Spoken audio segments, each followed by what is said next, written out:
I en bàsquet, ho veiem ahir en directe. Hem de parlar de la primera derrota del bàsquet Mallorca. Els de Xavi Sastre es van veure superats per l'Oviedo, que es va imposar per 66-75. El Palau d'Esports d'Inca i les càmeres de televisió de Mallorca van ser testimonis ahir de la primera derrota del bàsquet Mallorca des de que milita l'Alep Plata. Els mallorquins van jugar el seu pitjor partit de la temporada i l'Oviedo va guanyar per 66-75. El partit no ha començat bé ja, hem estat tot el partit pràcticament a remolque, molt. I la veritat que en defensa és que molt mal, hem estat molt mal i en atac no mos entren i si no mos entren no miren les millors opcions i bueno.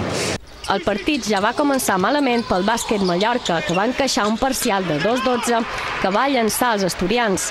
A partir d'aquest moment, els locals van anar a remolc de l'Oviedo, que només va veure el perill en un bon tercer quart dels mallorquins. Però en el darrer temps, un triple de Roman i una tècnica van acabar d'enfonsar l'equip de Xavi Sastre. Tinc que dir que la veritat que estic molt descontent amb els àrbits. Avui no sé què ha passat.